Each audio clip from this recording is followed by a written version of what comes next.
कोई अहित नहीं करेंगे भगवान का, लेकिन फिर भी भगवान की लीला तो यही है, भगवान की इच्छा थी, भगवान चाहते थे, इसलिए जय विजय के अंदर ऐसी प्रेरणा दिए वो कि उन्होंने उनको रोक दिया। अब वो रोक दिए तो ये बालक रूप में जो सनक आदि थे, इन्हें क्रोध आ गया। क्रोध आया तो इन्होंने श्राप दे दिया, कहा तुम वैकुंठ में रहने के योग्य नहीं हो, क्योंकि तुम्हारे अंदर ऐसे कलुषित विचार आए कैसे? वैकुंठ में रहने वाले के अंदर ऐसे विचार का आना, ये उचित नहीं है। ये तो आसुरी प्रवृत्ति है, तुम दोनों असुर हो जाओ, असुर हो जाओ, श्राप दे दिया। तो असुर हो गए वो।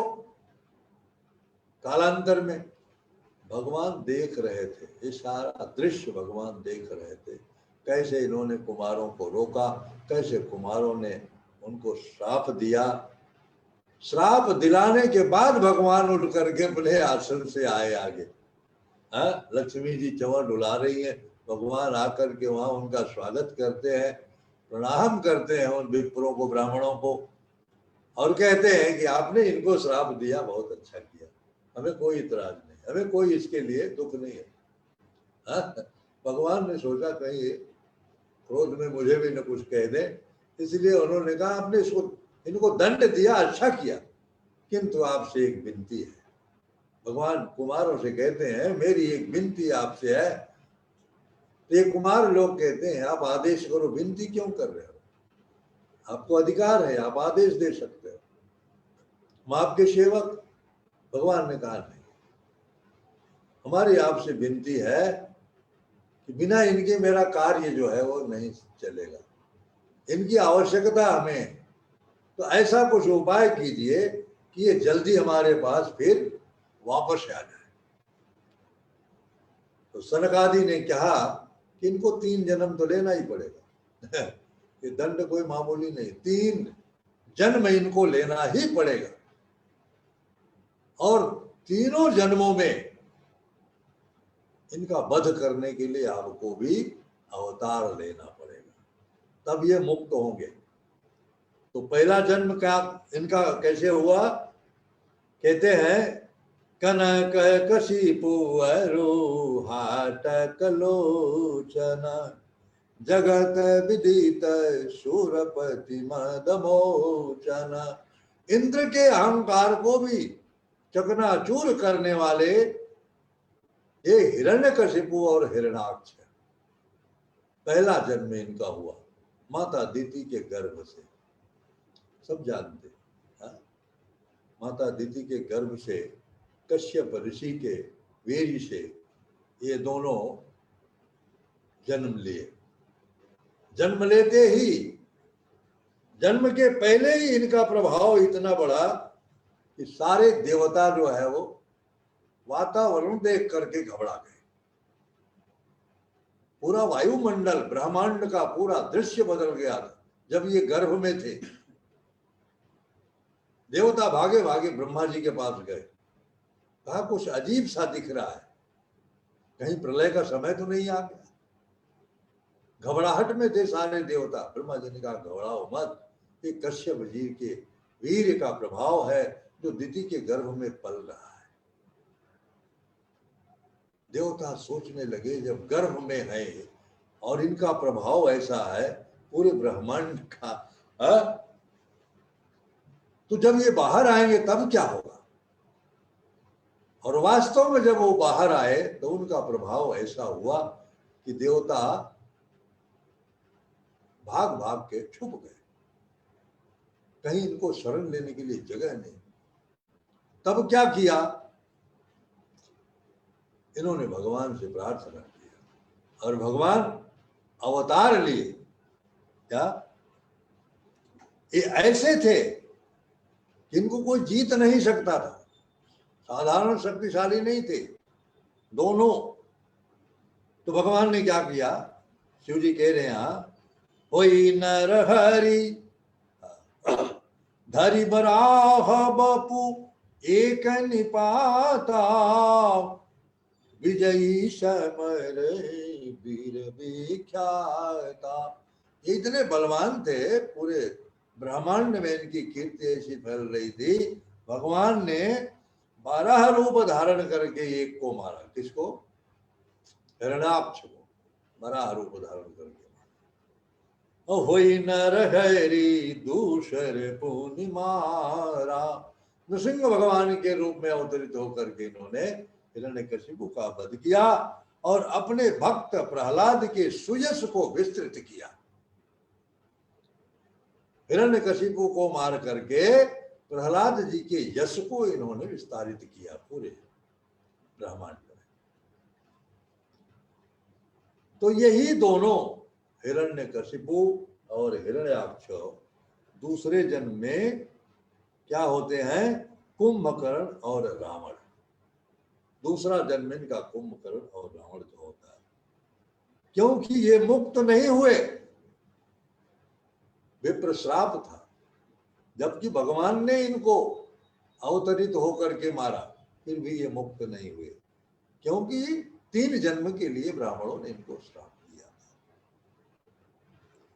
तो एक बार तो उनके हित के लिए इन्होंने शरीर धारण किया, भक्तों से प्रेम करने वाले। अब आगे बता रहे हैं कि कश्यप अदित तहां पितु माता दशरथ कौशल्या विख्याता। कश्यप और अदिति ने बहुत तपस्या किया, वही अगले जन्म में महाराज दशरथ और कौशल्या के रूप में प्रकट हुए। तो एक कल्प में शरीर धारण करने का इनका ये कारण था। एक कल्प में इन्होंने इसलिए अवतार लिया था और नाना प्रकार के अपनी लीलाएं विस्तारित की उन्होंने संसार में। एक कल्प शुर देखी दुखारे समर जलंधर संस बुहारे। एक कल्प में जलंधर नाम का असुर जो था, उससे सब परास्त हो गए थे, उसे कोई जीत नहीं सकता था। शिव जी ने खुद उसके साथ युद्ध किया, किंतु वो इतना बलवान था कि वो मारने से मरता नहीं था। क्यों नहीं मरता था? कि उसकी जो पत्नी थी जलंधर की, परम सती थी और उसकी तपस्या के बल पर वो हार नहीं सकता था, मर नहीं सकता था। भगवान शिव जो है उसको मार नहीं पाए, तो क्या किया? छल करी टारे उता सुब्रत। तो भगवान विष्णु ने छल किया उसके साथ, उस सती पत्नी के साथ उसके छल किया और उसका व्रत जो है भंग किया। किस लिए? देवताओं के कार्य के लिए। तो जब उसको पता चला कि मेरे पति नहीं है ये, तो उसने श्राप दे दिया। तो उस श्राप को अंगीकार किया उन्होंने और फिर एक अवतार इसलिए हुआ। अब वही जलंधर रावण हुआ और फिर भगवान जो है राम के रूप। ये कल्प कल्प की कथा है। हाँ, एक कल्प में उस जलंधर के लिए भगवान राम के रूप में अवतरित होकर के उसका विनाश किए। एक जन्म कर कारण ये जही लगी राम धरी नर देहा। अब आगे बता रहे हैं कि दूसरे एक कल्प में भगवान राम ने क्यों शरीर धारण किया मनुष्य का, वो मैं सुनाने जा रहा हूं। नारद श्रापो दिन एक बारा कल्प एक देहि लगी अवतारा। एक कल्प में नारद जी ने श्राप दे दिया था उनको, तब उन्होंने मनुष्य रूप धारण किया। अब जब पार्वती जी ने सुना कि नारद जी ने श्राप दे दिया, आश्चर्य में पड़ गए। गोस्वामी जी कहते हैं कि गिरिजा चकित भई सुनिबानी, नारद विष्णु भगत पुण्य ज्ञानी। नारद जी भगवान के भक्त हैं और ज्ञानी है, परम ज्ञानी है। ऐसा कैसे हो गया? नारद जी ने कैसे श्राप दे दिया उनको? तो पूछती है शिव जी से, कारण कावन श्राप मुनि दीना, काय अपराध रमापति की ना।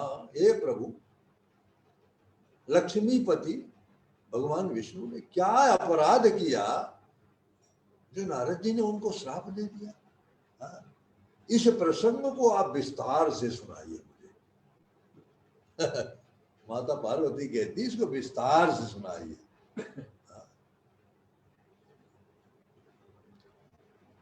बोले बिहसी महेश, तब मुस्कुराए शिव जी। मुस्कुरा करके कहते हैं, ज्ञानी मूढ़ न कोई ज्ञानी है, न कोई मूर्ख है। जेहि जस रघुपति करहि जबो, सो तस तेहि क्षण होई। भगवान जब जिसको जैसा कर देते हैं वैसा वो हो जाता है। कोई ज्ञानी नहीं है, कोई मूर्ख नहीं है, सबके पीछे भगवान का हाथ है। भगवान किसी बुद्धिमान को मूर्ख बना दे, किसी मूर्ख को विद्वान बना दे, ये उनकी लीला है। दोहराय मैं गुण गाथ, भरद्वाज सादर सुनहो, भव भंजन रघुनाथ, भजु तुलसी तजि मान मदो। बहुत सुंदर कथा है। भरद्वाज जी से याज्ञवल्क्य जी कह रहे हैं, शिव जी पार्वती जी से कह रहे हैं, काकभुसुंडी जी गरुण जी से कह रहे हैं, 88,000 ऋषियों के भी सूत जी, शौनक जी आदि से कह रहे हैं। और वही कथा आप लोगों के समक्ष में कहने जा रहा हूं।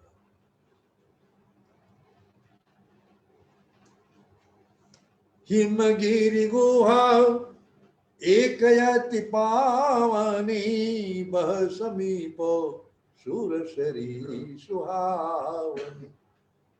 हिमालय पर्वत की एक गुफा, और उस गुफा के समीप ही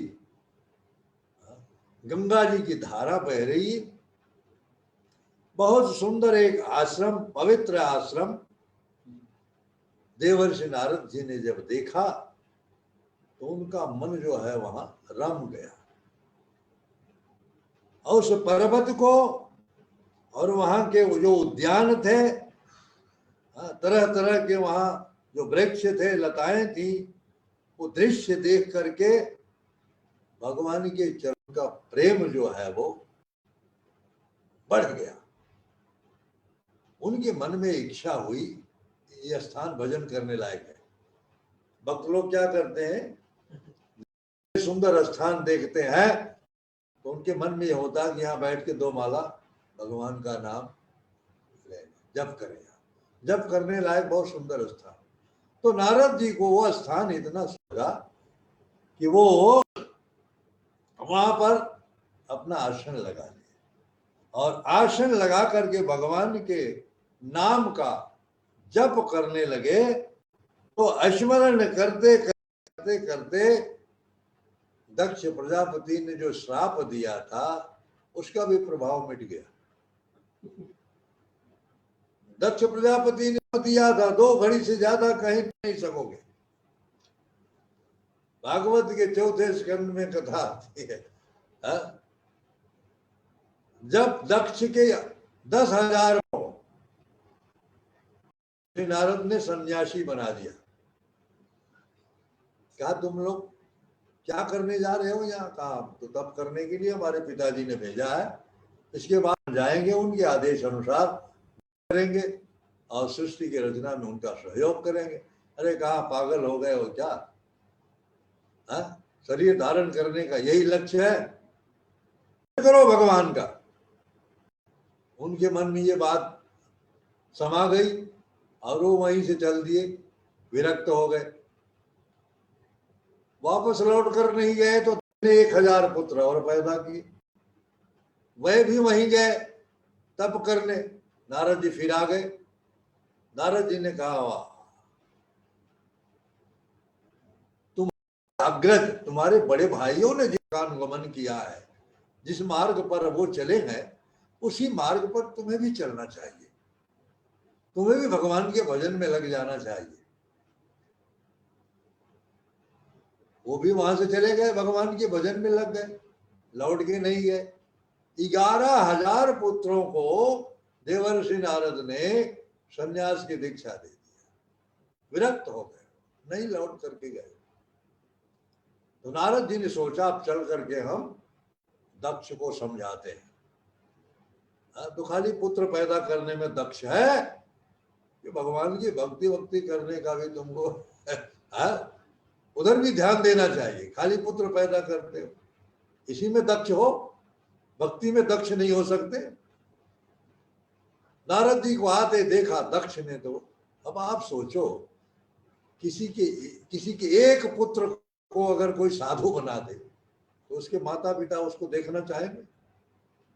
डंडा लेके उसको मारेंगे, बोलेंगे हमारे बेटे को साधु बना दिया।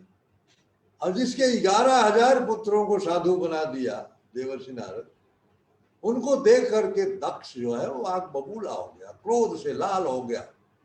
नारद जी कुछ कहे उससे पहले ही उसने श्राप दे दिया, कहा तुम 2 घड़ी से ज्यादा कहीं ठहर नहीं सकते हो आज के बाद।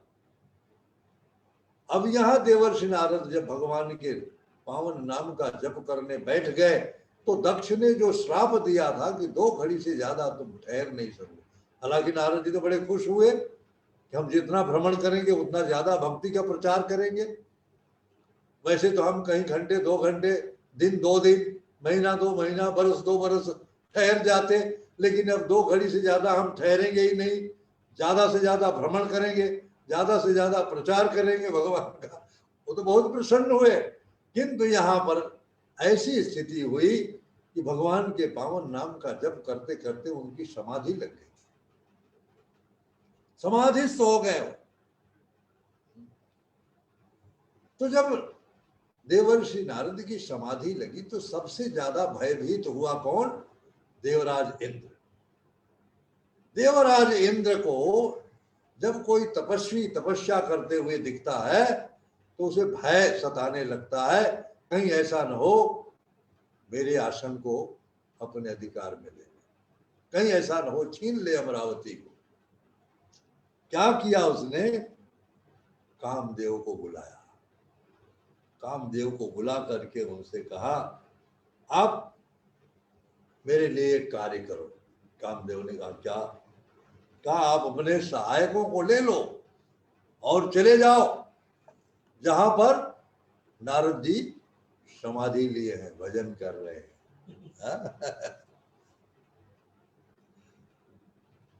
तो गोस्वामी जी क्या कहते हैं बड़े सुंदर शब्दों में कि जे कामी लोलुप जग माई, कुटिल काप सब ही डेराई।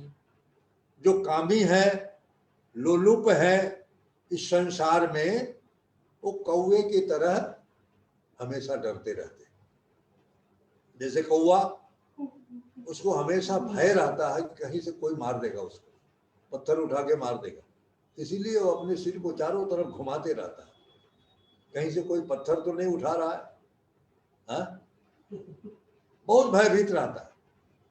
ये स्थिति है, जो कामी है, लोलुप है, उनकी ये स्थिति है। गोस्वामी जी उनको कौवे की संज्ञा दे रहे, कौवे की तरह। सुख हाड़ लई भाग सठ, स्वान निरखी मृगराज, छीन ले जनि जान जड़, तिमि सुरपति ही लाजो।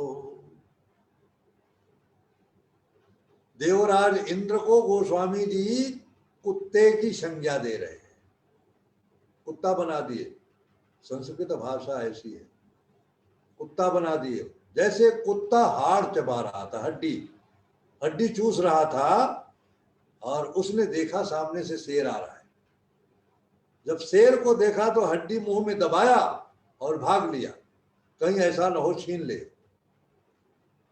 ऐसी मानसिकता कुत्ते की है कि शेर उसके मुंह से हड्डी छीनेगा।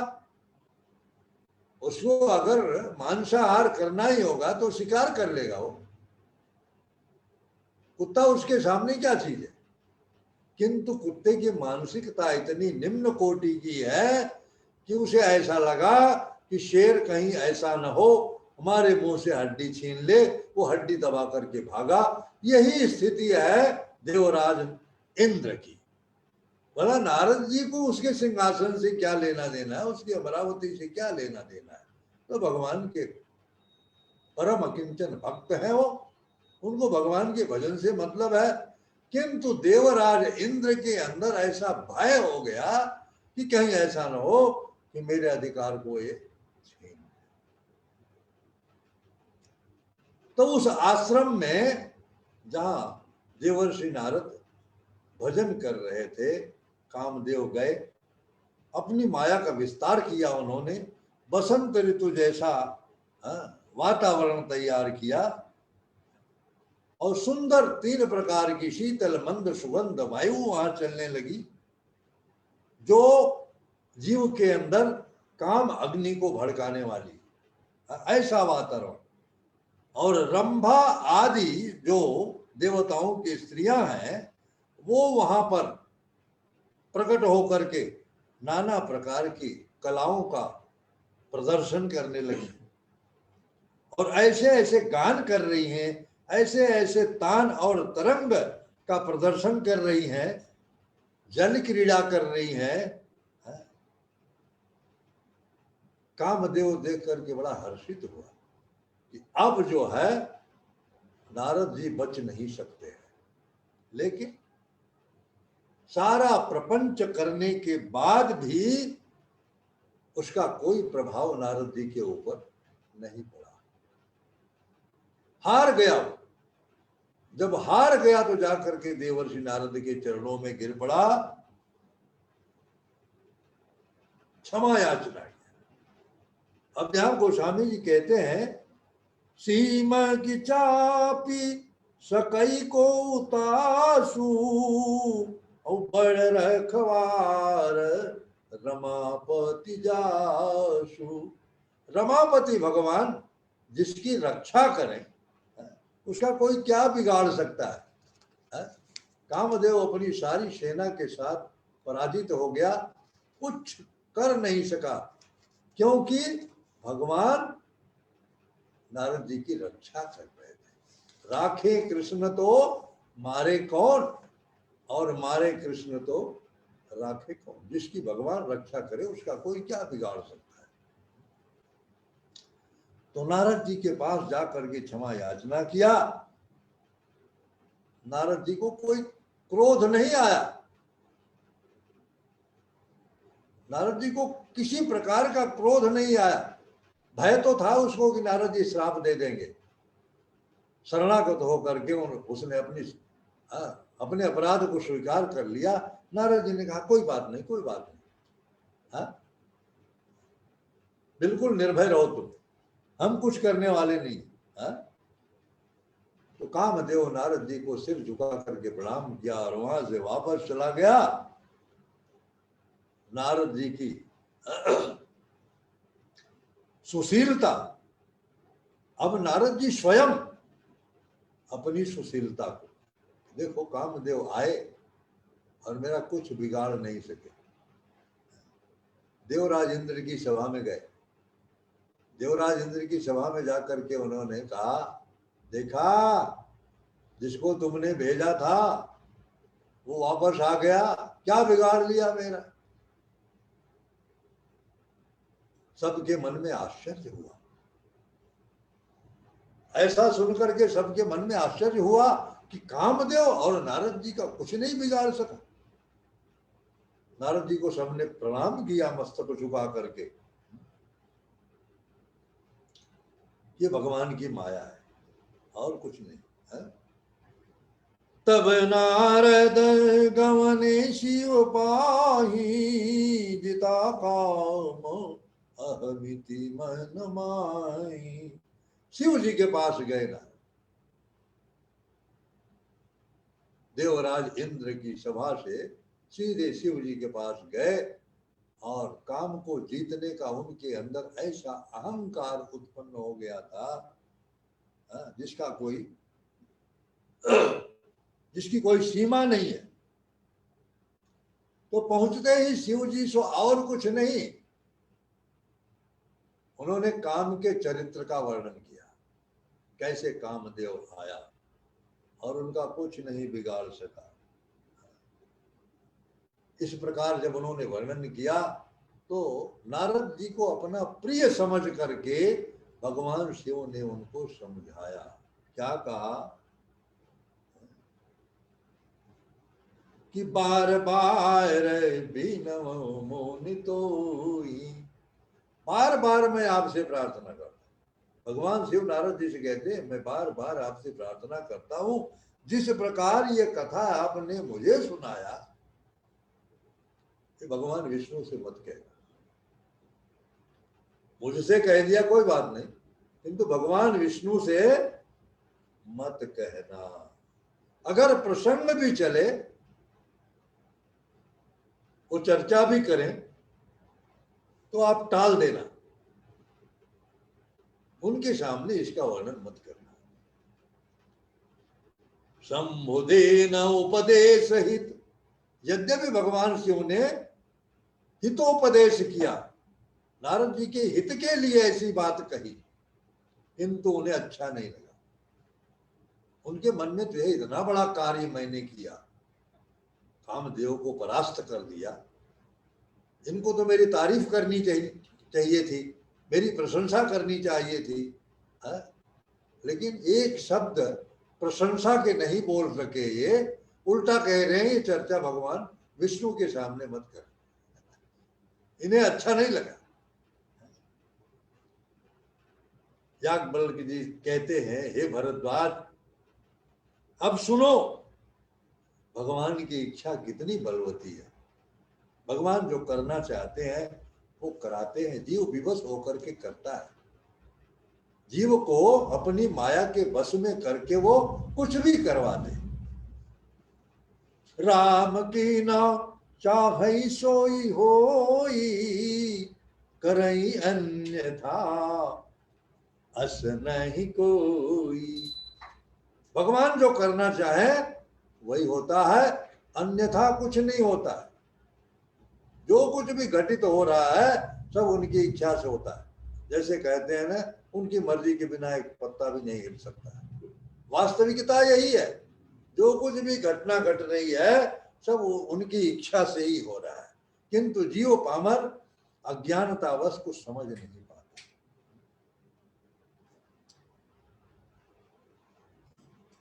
शिव जी की बात उनको अच्छी नहीं लगी तो ब्रह्मा जी के पास गए। उन्होंने सोचा शिव जी को अच्छा नहीं लगा, ब्रह्मा जी को चल के सुनाते। वहां भी गए, लेकिन ब्रह्मा जी ने भी उसे खास महत्व तो नहीं दिया उनकी बात का। तो एक बार क्या किया उन्होंने, वीणा बजाते हुए कहां पहुंच गए, क्षीर सागर। क्षीर सागर जब पहुंचे, जहां पर भगवान लक्ष्मीपति निवास करते हैं, नारद जी को आता हुआ जब उन्होंने देखा तो उठकर खड़े हो गए। हर्षि मिले उठी रमा निकेता, बैठे आसन ऋषि समेता। भगवान उठ करके उन्हें गले लगा लिए और ले आए उनको। जिस आसन पर वो खुद बैठे थे वहीं अपने समीप उनको भी बैठा दिया। और क्या कहा, आज कैसे रास्ता भूल गया, बहुत दिनों के बाद मेरे ऊपर आप दया किए, कहिए सब कुशल तो है। अब नारद जी ने वही काम चरित्र, काम को कैसे उन्होंने परास्त किया, उसी का वर्णन अब भगवान के सामने शुरू कर दिया उन्होंने। हालांकि शिव जी ने मना किया था, शिव जी ने उनको मना किया था कि जिस प्रकार आपने मेरे सामने कहा, भगवान विष्णु के सामने इसकी चर्चा मत करना, अगर प्रसंग भी चले तो आनाकानी कर देना, उसको टाल देना, कोई और विषय शुरू कर देना, इस विषय पर आप चर्चा मत करना। लेकिन भगवान की माया इतनी प्रबल है, ऐसा कौन है जो उसके बस में नहीं हो सकता है, माया के बस में है। अब उनका ज्ञान जो था वो नष्ट हो चुका है। रूख बदन करी बचन मृदु, बोले श्री भगवान, तुम्हारे सुमिरन ते मिटहि मोह मार मदमान। भगवान का जो मुखमंडल था वो न प्रसन्नता से युक्त था, न ही उदासीन थे। बहुत सामान्य, जैसे कोई फर्क नहीं पड़ा इन बातों का, ऐसा एटीट्यूड बना करके भगवान ने कहा, नारद जी आपका स्मरण करते ही कामदेव का प्रभाव जो है वो नष्ट हो जाता है, आपका स्मरण करते। अब देखिए कितना नारद जी को महत्व दे रहे हैं कि आपका स्मरण करते, जो आपको याद करे तो काम उसका कुछ नहीं बिगाड़ सकता। तो मोह किसके अंदर होता है? भगवान कह रहे हैं, सुनो मोनि मोह होई मन ताके, ज्ञान विराग हृदय नहीं जाके। ज्ञान और वैराग्य जिसके हृदय में नहीं है, मोह उसी के ऊपर प्रभाव डालता है। ये माया का प्रभाव उसी के अंदर होता है। जिसको ज्ञान है, वैराग्य है, उसके ऊपर इसका कोई प्रभाव नहीं पड़ता है। और आप तो ब्रह्मचारी हैं, ब्रह्मचर्य व्रत का पालन करते हैं, धैर्यवान हैं, काम है आपका क्या बिगाड़ सकता है? काम का प्रभाव आपके ऊपर क्या पड़ सकता है? नारद जी ने कहा, प्रभु आपकी महिमा, अभिमान के सहित का, आपकी महिमा, आपकी कृपा। इतना सुनने के बाद भी नारद जी कहते हैं, प्रभु आपकी कृपा। करुणा निधे मन माहे विचारी। भगवान विष्णु मन में विचार किए, उन्होंने देखा, क्या देखा कि नारद जी की हृदय में अहंकार का वृक्ष जो है वो अंकुरित हो चुका है,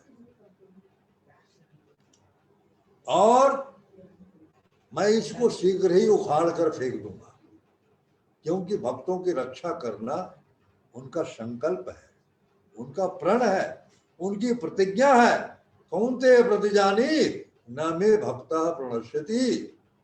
हे अर्जुन, प्रतिज्ञा के साथ कहो, मेरे भक्त का कभी नाश नहीं होता है। भक्त वत्सल है, भक्त रक्षक है वो। अब नारद जी परम विरक्त चूड़ामणि, उनके हृदय में ये मोह का अंकुर, जो अहंकार का अंकुर अंकुरित तो हो गया है। भगवान कहते हैं, मैं इसे अगर शीघ्र नहीं उखाड़ कर फेंक दूंगा तो इनका पतन हो जाएगा। तो श्रीपति निज माया तब प्रेरी, सुनहो कठिन करनी तेहि केरी।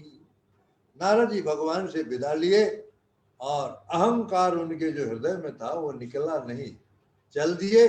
भगवान ने अपनी माया को प्रेरित किया, और उसके प्रभाव से जिस मार्ग से नारद जी जा रहे हैं, उसी मार्ग में एक बहुत सुंदर नगर बसाया उन्होंने।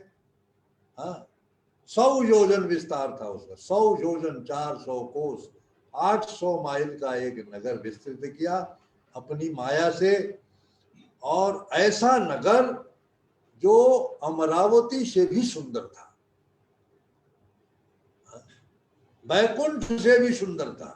श्रीनिवासपुर, जहां लक्ष्मीपति निवास करते हैं, उससे भी सुंदर वो नगर था।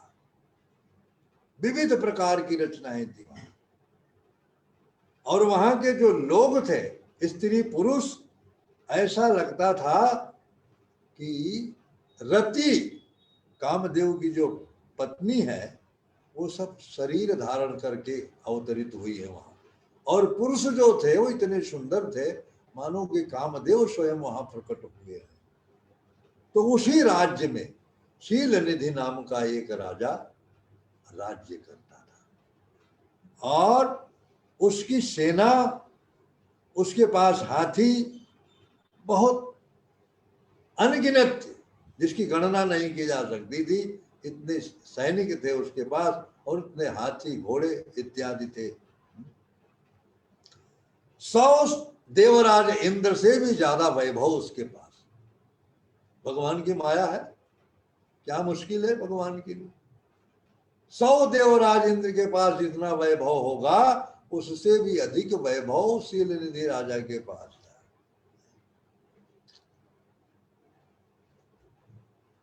तेज, रूप, बल, सब कुछ देवराज इंद्र से 100 गुना ज्यादा था।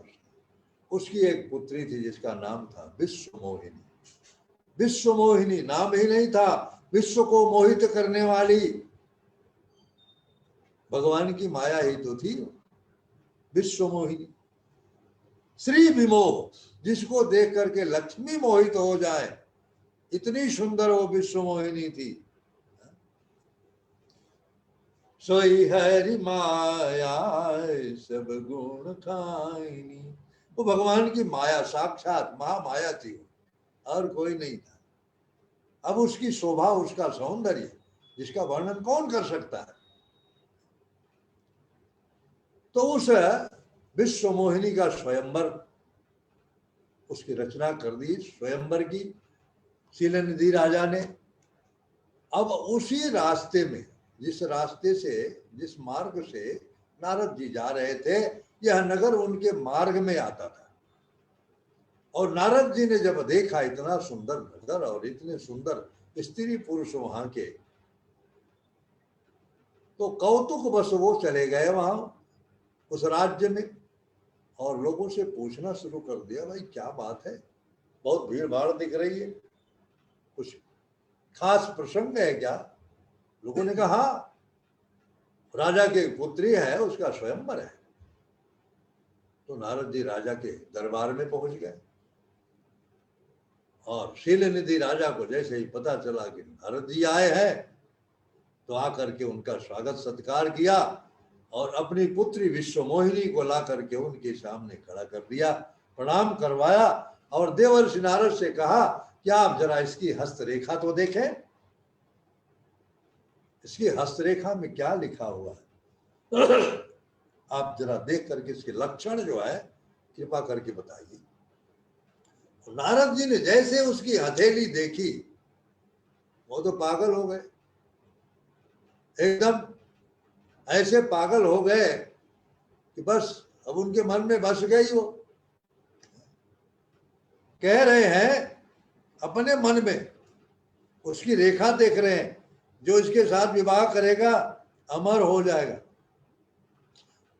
समर में कोई उसको जीत नहीं सकेगा, और सारे चर अचर जीव जो है वो उसकी सेवा करेंगे। नारद जी ने उस हस्त रेखा में देखा।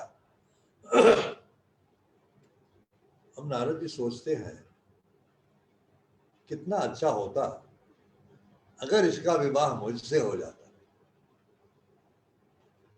2-4 बनावटी उसके लक्षण जो थे, बनावटी, वास्तविकता तो उन्होंने छिपा ली, बनावटी लक्षण जो थे वो राजा शील निधि से बताया उन्होंने। तुम्हारी पुत्री बड़ी सुलक्षणा है, बड़े सुंदर लक्षण है इसके, ऐसा कह करके नारद जी वहां से विदा ले लिए, क्योंकि मन में तो कुछ और चल रहा था उनके। अधिक समय वहां नहीं कमाया उन्होंने। अब विचार कर रहे हैं कि मैं वही उपाय करूं जिस उपाय से ये मेरा वरण करे, मुझे अपना पति मान। क्यों कि अब इस समय न तो जप हो सकता है और न तप हो सकता है। हा? तो ये राजकुमारी मिलेगी कैसे? अब उनके मन में ये चल रहा है कि अब समय ही नहीं है, तो स्वयंवर है ना। अब उसको पाने के लिए तपस्या का समय उनके पास नहीं है कि तप करें, जप करें, तप प्राप्त करें। और इस समय सुंदर रूप चाहिए, और ऐसा सुंदर रूप विश्व में किसी के पास नहीं है। और वह सौंदर्य कहां मिलेगा? भगवान से मिलेगा, भगवान से ही मिलेगा। नारद जी ने अपने मन में सोचा कि भगवान जैसा मेरा हितैषी है कौन? परम हितैषी वो है हमारे। अब मैं उनके ही पास चल करके प्रार्थना करता हूं उनसे, कुछ समय के लिए आप अपना रूप मुझे दे दीजिए। है कि नहीं? भगवान जैसा सुंदर कौन है पूरी सृष्टि में? यदि वो अपना रूप मुझे दे देते, अपना सौंदर्य मुझे दे देते हैं, तो विश्व मोहिनी निश्चित रूप से जयमाल मेरे गले में डालेगी। नारद जी सोचते हैं अब क्षीर सागर जाना तो बहुत टाइम लगेगा ना, क्षीर सागर बहुत दूर है, और तब तक यहाँ स्वयंवर ओवर हो जाएगा, समाप्त हो जाएगा। तो नगर से बाहर निकलते उन्होंने आसन डाल दिया, वहीं बैठ गए। राम राम राम राम राम राम राम राम राम राम राम राम भगवान का नाम उच्चारण करने लगे। और भगवान वैसे तो देर में प्रकट होते, किंतु चूंकि ये भगवान की माया ही थी और भगवान अपना कौतुक उन्हें दिखाना चाहते थे, इसलिए उन्हें तुरंत दर्शन दे दिया उन्होंने। जैसे ही नाम का उच्चारण किया, एक माला भी नहीं किए होंगे कि भगवान प्रकट हो गए।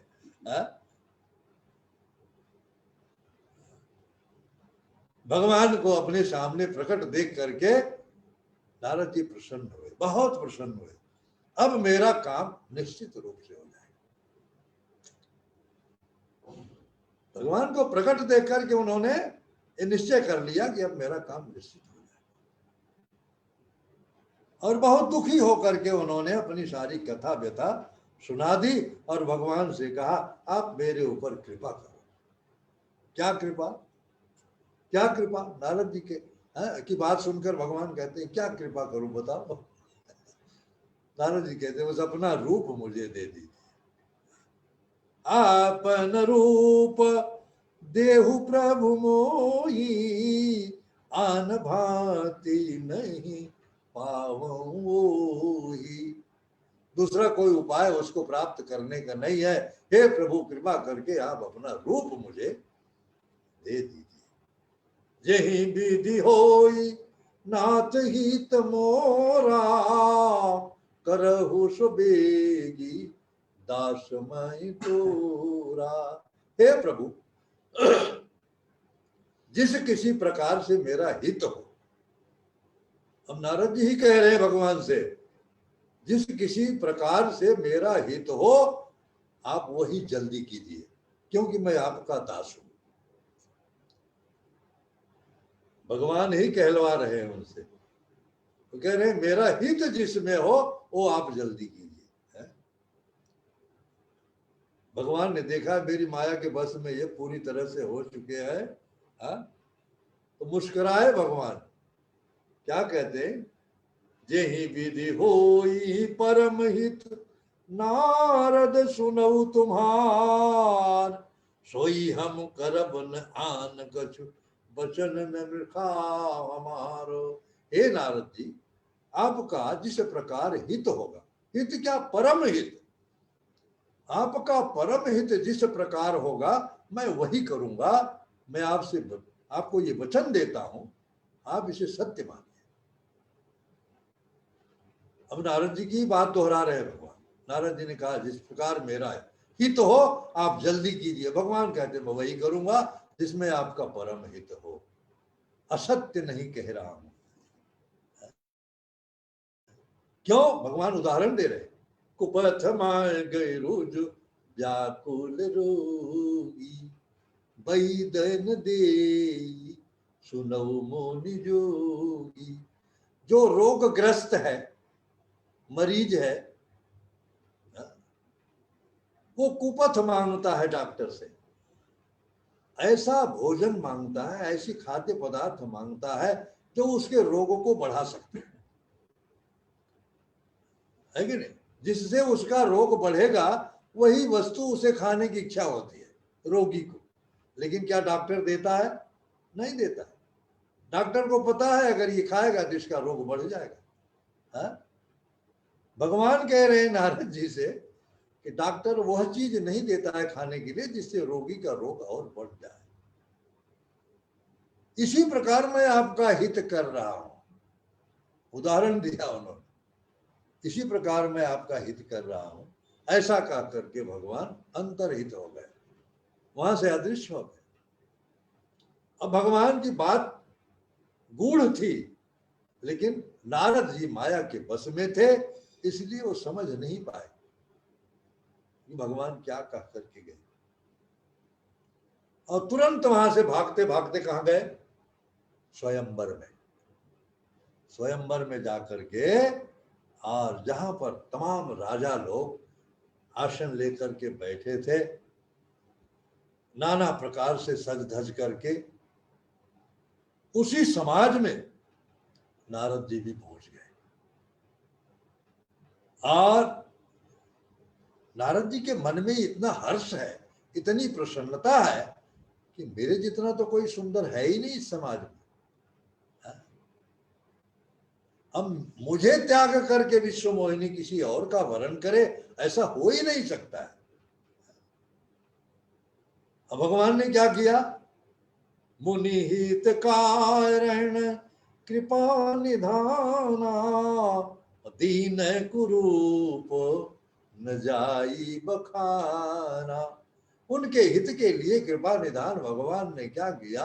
ऐसा कुरूप दिया उनको, ऐसा बदसूरत उनको बना दिया जिसका वर्णन नहीं किया जा सकता है। अब वह चरित्र जो था किसी को पता नहीं था। नारद जी को नारद जी समझ करके, ये सबको नारद जी ही दिख रहे, नारद जी समझ करके लोगों ने उनको प्रणाम किया।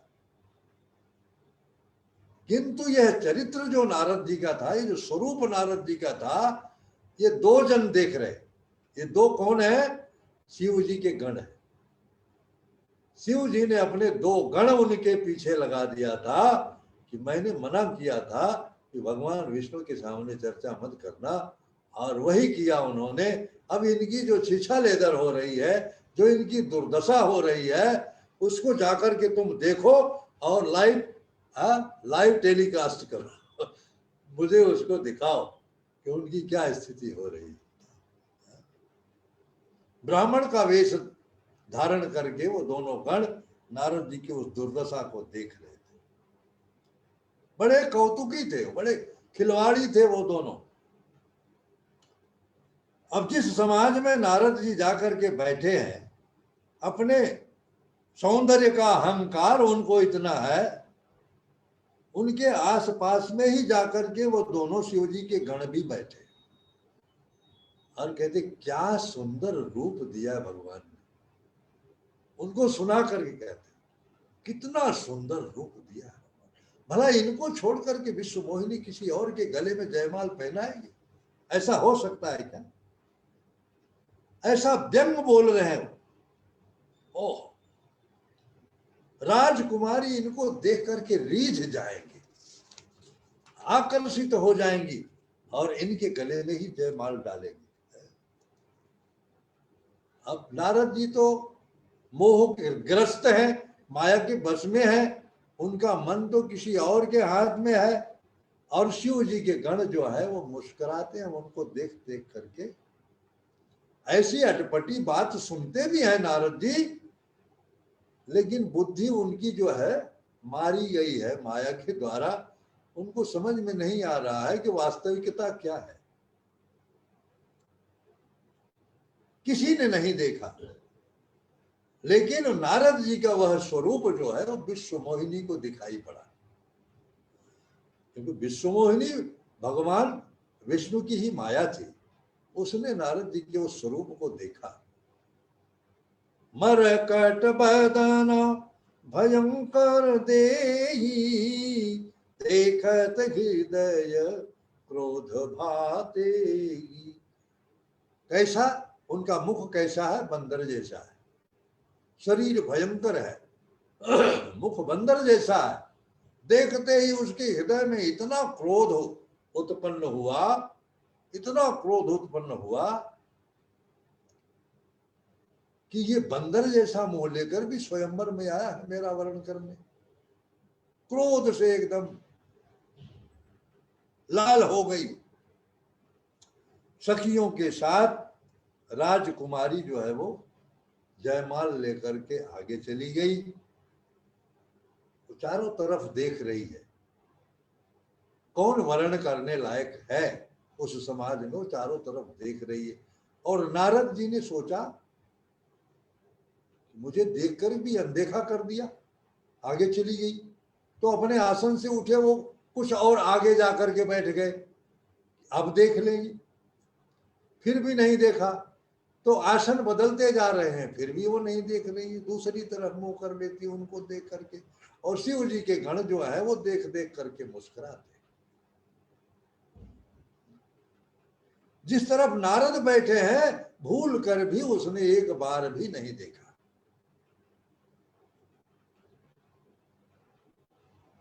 हालांकि नारद जी उठते हैं बैठते हैं, उठते बैठते हैं, जगह बदलते हैं, फिर भी उसने एक बार भी नहीं देखा। अब नारद जी बड़े चक्कर में पड़ गया, आखिर कारण क्या है कि मुझे देखती क्यों नहीं है?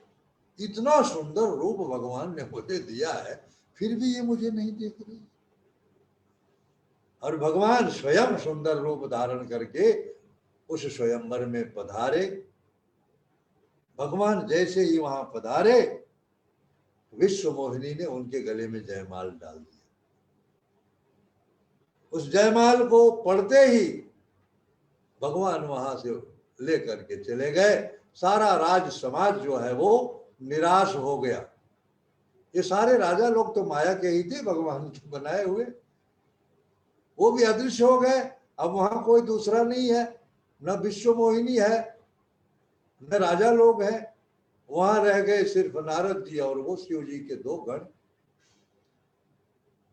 वो दोनों शिव जी के गण कहते हैं नारद जी से, अरे दर्पण में अपना मुख तो देख लो, आए थे स्वयंवर में। फिर नारद जी को ऐसा लगा जरूर कुछ गड़बड़ है, तो उन्होंने अब दर्पण कहाँ मिले, वहां जल का कुंड था, देखा उन्होंने जाकर के जल में अपनी परछाई देखा, तो मरकट बदन भयंकर दिया, बंदर का स्वरूप भयंकर शरीर देख करके उनको इतना क्रोध हुआ, इतना क्रोध हुआ,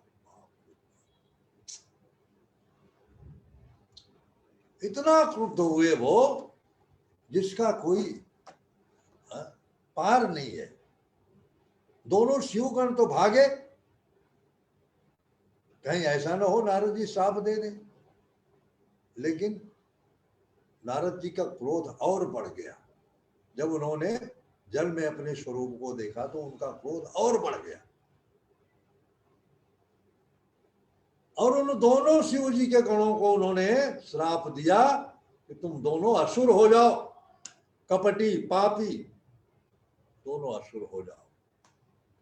मुझ पर हंसे हो ना, उसका फल ले लो, फिर किसी साधु के ऊपर हंसोगे, हंसने का साहस नहीं करोगे। दोबारा उन्होंने जल में अपने प्रतिबिंब को देखा, अपने चेहरे को देखा, तो उनका खुद का जो स्वरूप था वो वापस मिल गया। फिर भी उनके हृदय में संतोष नहीं हुआ। क्रोध की ज्वाला उनको जो है जला रही थी, ओठ फड़फड़ा रहे थे, और तुरंत वो चल दिए कहा, क्षीर सागर की तरफ। क्या कहते हैं कि देई हूं श्रापों की मरी हूं जाई, जगत मोर उपहास कराई।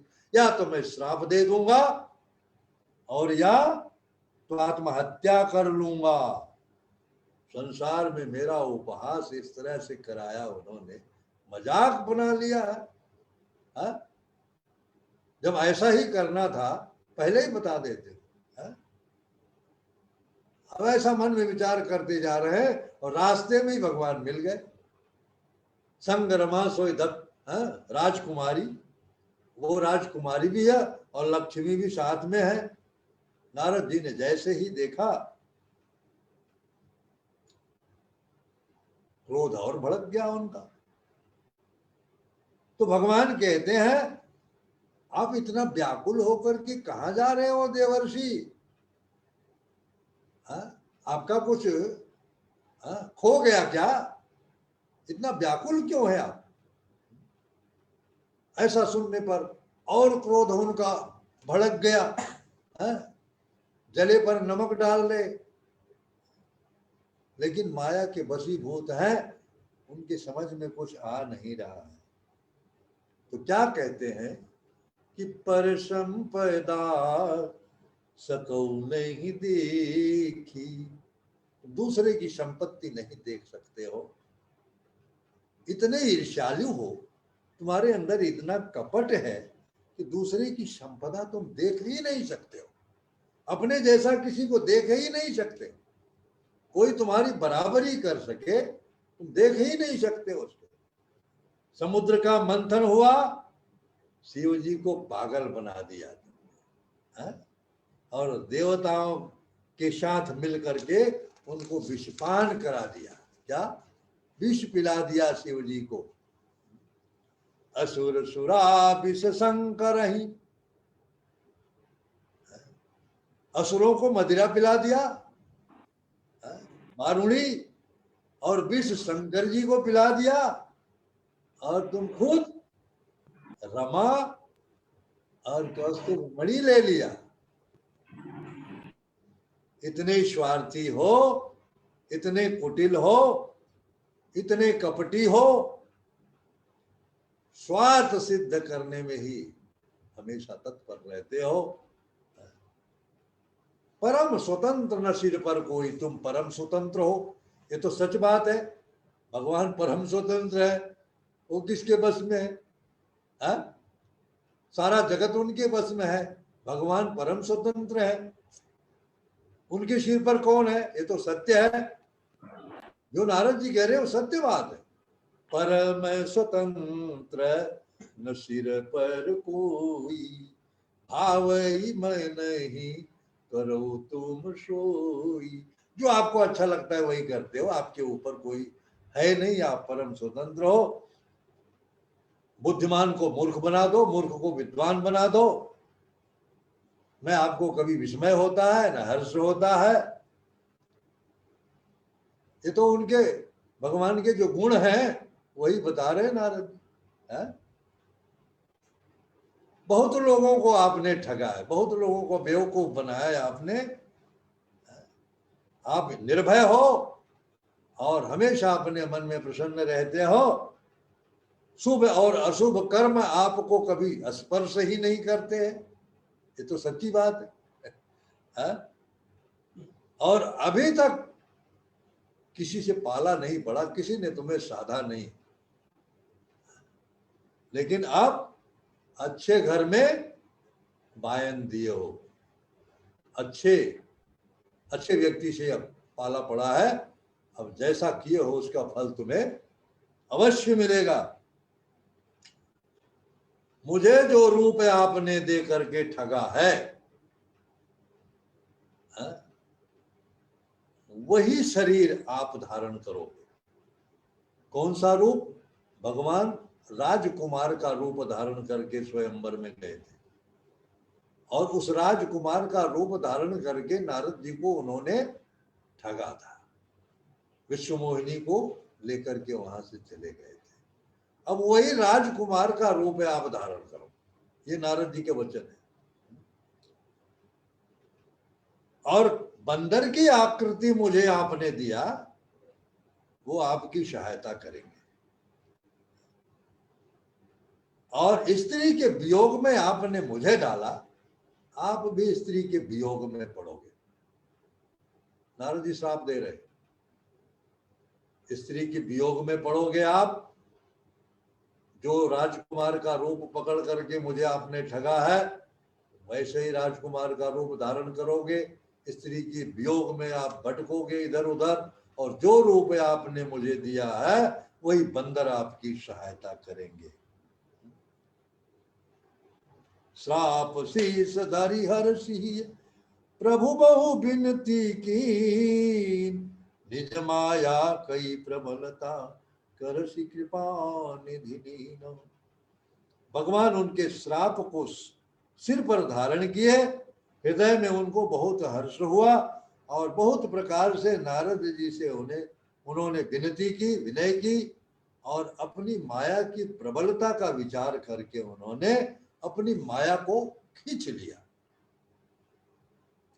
अपनी माया को उन्होंने खींच लिया। जब हरि माया दूरी निवारी, भगवान ने जब अपनी माया को खींच लिया तो अब वहां न लक्ष्मी है न वो राजकुमारी, अकेले हैं भगवान। और भगवान को अकेले देख करके भयभीत होकर के नारद जी उनके चरणों में पड़ गए, प्रणतपाल साष्टांग पड़ गए, और भगवान से कहते हैं मैंने जो कुछ कहा वो असत्य हो जाए। हे प्रभु, मैंने जो कुछ कहा वो असत्य हो जाए, झूठ हो जाए। भगवान ने कहा नारद जी, मेरी इच्छा, मेरी इच्छा, आपने जो कुछ कहा मेरी इच्छा से कहा, आप चिंता मत करो। नारद जी कहते हैं मैंने बहुत दुर्वचन आपको कहे, बहुत बुरा भला आपको कह दिया, अब ये पाप कैसे दूर होंगे, मैं इन पापों से कैसे मुक्त होऊंगा। भगवान ने कहा 100 बार जाकर के शिव जी का नाम जपो, इन पापों से आप मुक्त हो जाओगे, क्योंकि शिव जी के समान मेरा कोई प्रिय नहीं है। हा? ऐसा विश्वास करके जाओ, 100 बार भगवान शिव का नाम जपो, और फिर आपको शांति मिल जाएगी। जेहि पर कृपा न करहि पुरारी, सो न पाव मुनि भगति हमारी। जिस पर शिव जी की कृपा नहीं होती है वो मेरी भक्ति को नहीं प्राप्त कर सकता है। नारद जी परम वैष्णव है भगवान शिव, वैष्णवा नाम यथा शंभु। अपने हृदय में ऐसा विचार आप दृढ़ कर लो, और पूरे भूमंडल पर आप जाकर के घूमो, आपको मेरी माया कभी स्पर्श नहीं करेगी। बहुविधि मुनि प्रबोधि प्रभु, तब भय अंतर्धान, सत्यलोक नारद चले करत राम गुणगान। इस प्रकार नारद जी को प्रबोधित करके कह करके भगवान वहां से अंतर्धान हो गए, और नारद जी सत्यलोक गए भगवान राम के गुण गाते हुए। और अब हम आप भी प्रस्थान करेंगे भगवान का गुण गाते हुए। हरे कृष्ण। बोले राघवेंद्र सरकार की।